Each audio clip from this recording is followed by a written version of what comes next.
Muy buenas noches, amigos de Radio Cisne, y te saludo como siempre con afecto, Jaime, por dar un espacio a las almas benditas del purgatorio. Hemos estado hablando en 4 ocasiones sobre lo que las ánimas del purgatorio han dicho acerca de nuestras faltas de respeto y reverencias en la asistencia a la Santa Misa y lo que nos costará ahí si no corregimos, atenuamos nuestra presencia en el purgatorio.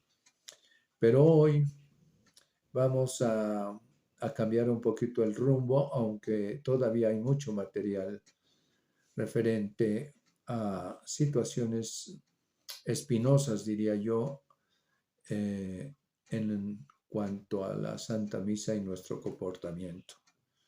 Hablaremos, pues, para dar un cambio, de una santa que, cuyo nombre es Santa Francesca Romana y, bueno, en español sería Francisca, pero me gusta conservar el nombre original de las personas, sobre todo aquellas que no son muy conocidas, como es Francesca.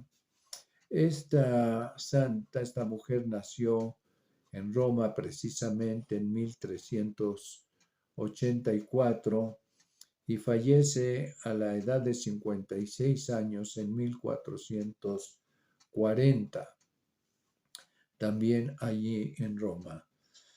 Esta santa, además de haber tenido demasiadas visiones, incluso del infierno, recibe el legado del purgatorio, un legado muy amplio, muy extenso, y ella describe con mucho lujo de detalle estas visitas que tiene a los 3 niveles del purgatorio, siempre acompañada por San Miguel, no, por el arcángel San Rafael.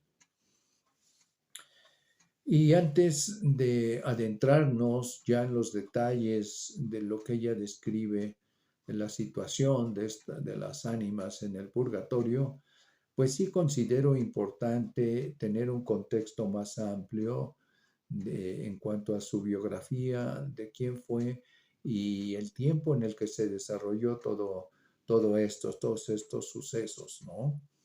Entonces diríamos que Francesca nació en una familia, pues sí, acomodada, una familia noble, ¿verdad? Allá en Roma, pero también con graves dificultades, también la misma familia de ella. Ella fue hija de Paolo Buzza, no, Buzza con doble Z, y de Jacobella, su madre, y nació en el barrio de Parione. Fue entregada, fíjense ustedes, como esposa a la edad de 12 años a Lorenzo Ponziani. Y también Lorenzo pertenecía más bien a una familia acaudalada, de una economía con mucha solvencia. Esto se supone que pues lo hacían en esos tiempos por razones sociales y políticas. Pues bien, después lo que sí, su primera tragedia fue que perdió a 2 de sus 3 hijos a muy temprana edad a causa de una epidemia de peste allí en Roma, y murieron estos 2 hijos. Y en el caso de su esposo, este fue herido pues gravemente y quedó inválido de por vida, Lorenzo. Esto se debía, pues eran tiempos también de revueltas. Aquí nos habla, por ejemplo, del acecho del rey de Nápoles, en aquellos entonces, pues eran como regiones y provincias por separado y luchaban entre sí, ¿no? De manera que esta desgracia le sucedió a su esposo Lorenzo y quedó pues dañado, como decimos, de por vida. Después, lo que podríamos decir que ella ya tenía una tendencia a buscar la santidad, podríamos decir, era muy, muy devota, ¿verdad? Y pues de Dios nuestro Señor, de la Virgen, y destinaba pues parte de la riqueza que tenía la familia para ayudar a los pobres, a los enfermos, visitando los hospitales y tratando de ayudarlos en todo aquello que fuera posible. Y se cuenta que también, pues ella le gustaba, por decirlo así, o se sometía en las calles a pedir limosna, a mendigar también por las calles para poder experimentar lo que sufrían en aquel momento también los pobres. Sin embargo, ella tenía prácticas muy ascéticas, también humillantes. Eh, Se dedicaba mucho a la contemplación, ¿verdad? En la oración, y tenía una vida sacramental muy intensa. De manera que todo esto la fue encaminando a lo que finalmente sabemos. Fue reconocido por la iglesia para llevarla a los altares y hacerla santa. Sin embargo, el 15 de agosto de 1425, porque ella muere en 1440, junto con otras 9 mujeres deciden reunirse y se ofrece como oblata de la Virgen, como si hubieran decidido hacer una comunidad religiosa. No obstante, todavía no había fallecido su esposo Lorenzo. Y en esa misma fecha, eh, Lorenzo le concede la perfecta castidad dentro del matrimonio.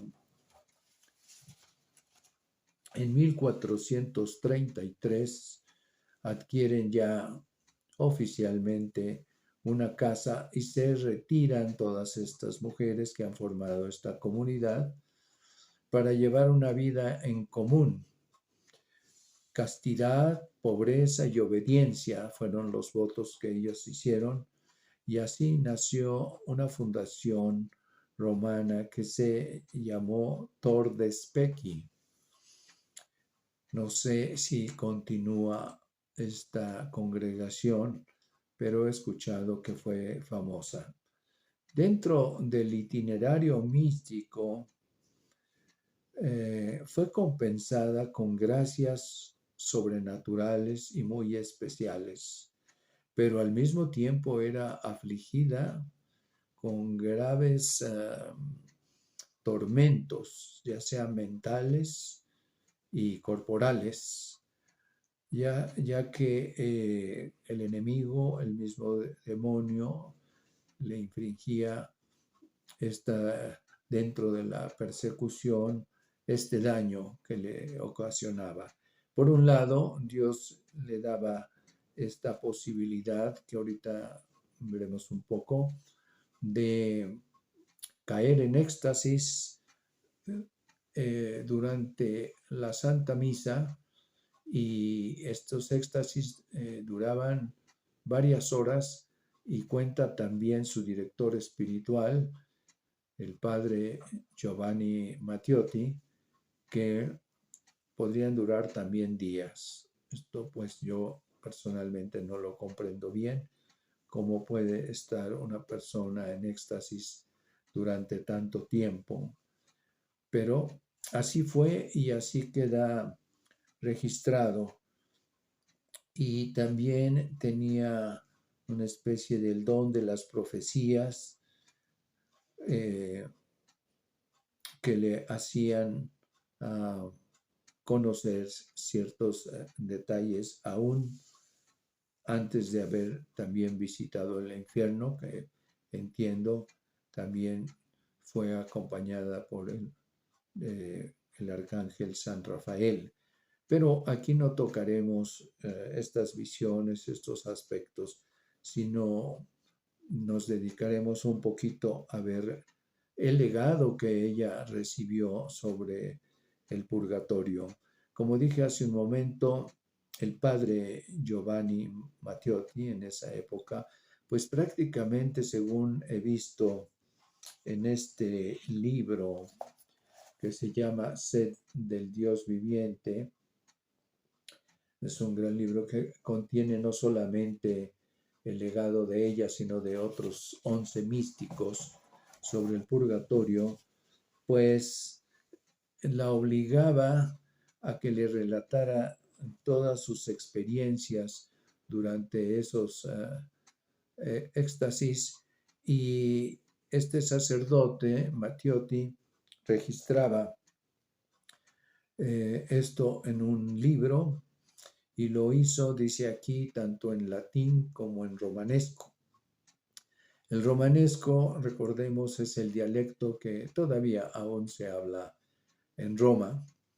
Los italianos en general hablan en su localidad un dialecto y hablan de manera oficial el italiano, ¿no? Pero, por ejemplo, en Sicilia se habla el siciliano y en Nápoles el napolitano, en la Toscana tienen otros dialectos, pues todavía persiste en Roma el romanesco y así quedó registrado. Entiendo que estos documentos se encuentran en el Vaticano, en los archivos de Roma, y esto pues nos da todavía más seriedad y tranquilidad para poder hablar de esto. Bueno, lo que sí sucede, y dejaremos aquí un poco al inicio, es que Francesca Romana, con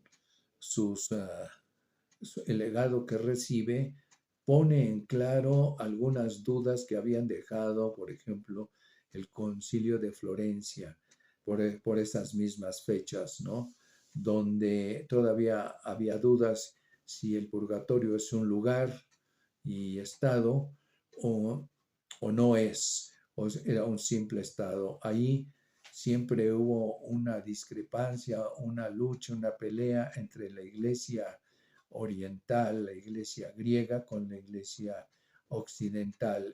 Los griegos siempre se resistían en creer que las almas podían ir a un lugar donde tendrían que purgar con un fuego sus penas temporales. Esto no lo querían aceptar, pero a través del tiempo, poco a poco, pues fueron comprendiendo. Sin embargo, tanto en el Concilio de Florencia, entiendo el de León y el de Trento, pues quedó así, y en cierto aspecto yo considero que no fue muy claro los concilios hasta que estas místicas, no solamente Francesca, pues nos hablan de un lugar que describen perfectamente cómo es cada uno de ellos. Vamos a ver nosotros en el siguiente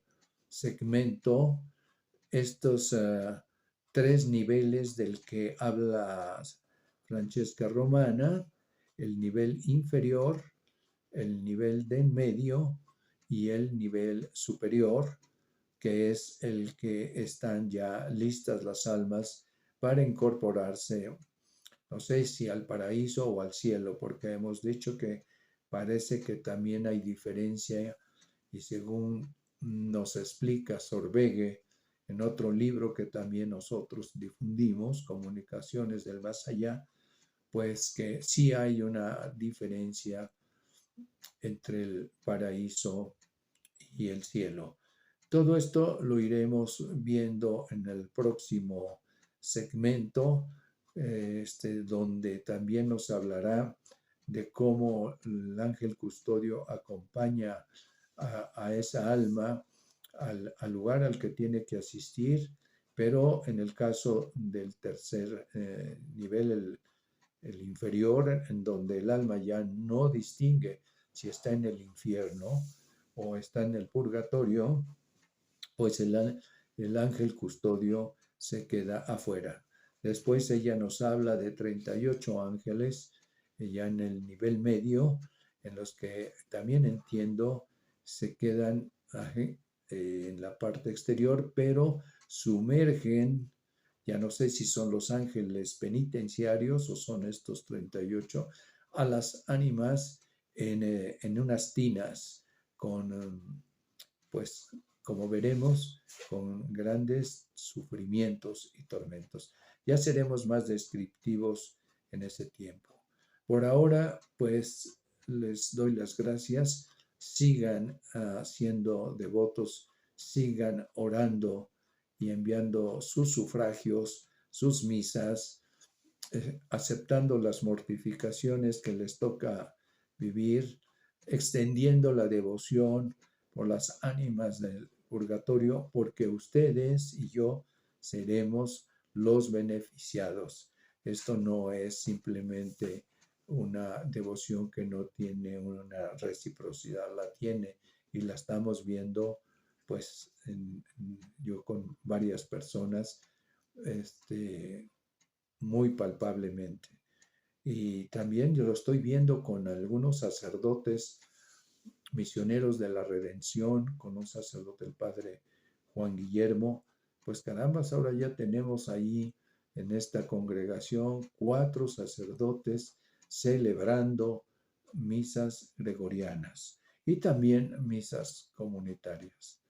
Pues nos da gusto que las mismas almas van encontrando aquel sacerdote que les celebra estos sufragios para que ellas puedan salir de ahí. Pues por ahora deseo que Dios les bendiga, les anime, extiendan esta devoción no solo en la calle, sino también en su familia, porque ahí estará la gran recompensa. Que Dios les bendiga.